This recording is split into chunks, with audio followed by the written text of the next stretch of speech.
আলাম তারা কাইফা ফাআলা রাব্বুকা বিআসহাবিল ফিল। হঠাৎ মাথায় এসে, আচ্ছা আমি কি সূরা ফাতিহা পড়ছি? হয়নি? আচ্ছা, আসসালামু আলাইকুম ওয়া রাহমাতুল্লাহ। আরেকটা ফিরানোর আগে ফিরে আমি 3 রাকাত পড়লাম না 4 রাকাত? হয়নি? এরকম এক ঘটনা সাহাবীর সাথে হয়ে গেছে। সুবহানাল্লাহ।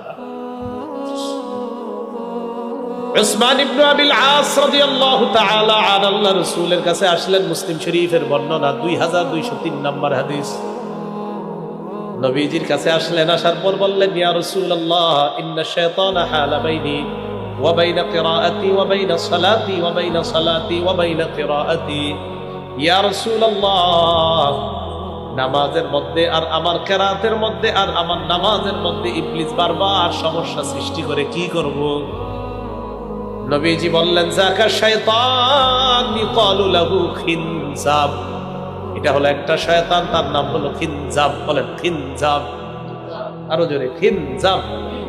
নামাজে আমাদেরকে ডিস্টার্ব করে যে ইবলিসটা, ওর নাম খিনজাব। বলেন তো।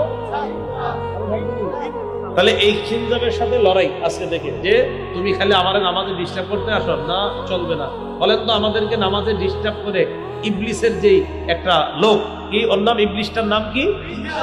খিনজাব। নবীজি বললেন, এই খিনজাব নামক শত্রু তোমাদের নামাজের মধ্যে আইসা কিরাতের মধ্যে, নামাজের মধ্যে ডিস্টার্ব করতে যায়। ফাইদা আহসাসতা, তুমি যখন অনুভব করবা খিনজাব তোমারে ডিস্টার্ব করে, ফাতাআওয়াজ বিল্লাহি মিনহু, আল্লাহর কাছে পানাহ চাও।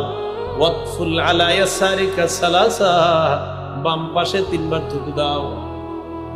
উসমান ইবনে আবিল আস বলেন, ফাফআলতু, আমি তাই করলাম। আযহাবাহুল্লাহু আন্নী, ওই খিনজাব নামক দুশমন আল্লাহ আমার থেকে সরায়া দিয়েছেন।